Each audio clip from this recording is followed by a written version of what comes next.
Good afternoon, my name is Kyungsub. I am from Korea, but I will share recent news about Chinese financial technology giant Ant Group.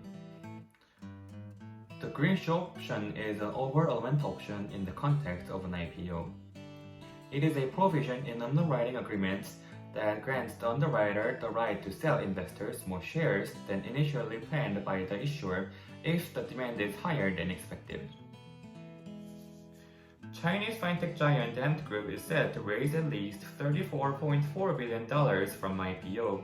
It could raise up to $5.2 billion more if the underwriters exercise green shoe option. The company values about $313 billion, including the new capital. In comparison, MasterCard was worth about $330 billion as of the Friday's close. Ant changed how people in China save, spend, and invest. For example, Alipay allows users to pay everything by smartphone in anywhere. The firm is based on Alibaba's website, runs one of the world's largest money market funds, and facilitates small loans to hundreds of people. This application handles more than $15 trillion transactions last year. This number is similar to the GDP of EU and more than transactions handled by MasterCard. Some regulators assume that Ant might destroy China's financial system. Ant might use customers' deposit illegally and unable to pay a deposit at the end. Also, Chinese regulators are very concerned about liquidity risk. When all the investors withdraw the money at the same time, it could cause liquidity risk. Alipay is one of the useful tools to make cashless society, which also saves the environment.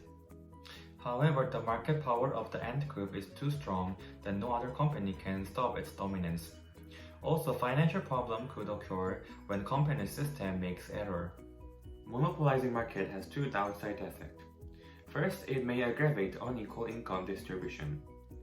Monopolizing company have a control over the price, and it will make decisions to maximize its profit. When this situation is fixed for a long period of time, it will make the rich richer and the poor poorer. Second, monopolizing firms will try to maintain its dominance by lobbying the regulators. From this lobby, fair competition cannot be made and only the average citizens will suffer. In the case of Ant Group, Chinese people use Ant Group service for shopping, searching, and investing. Ant Group is already controlling the behavior of Chinese citizens. As more people depend on application of Ant Group, Ant will take control of Chinese financial market. When this happens, people who don't have smartphones or not familiar with the smartphones will suffer. Moreover, average people will suffer when the company increases commission fee. On the other hand, if group goes bankrupt, 900 million of Chinese citizens will suffer too. For example, recently a Wirecard company, which was also a fintech company in Europe, went bankruptcy. In conclusion, investors should audit the financial system of company in order to prevent large losses. Thank you for listening to my presentation.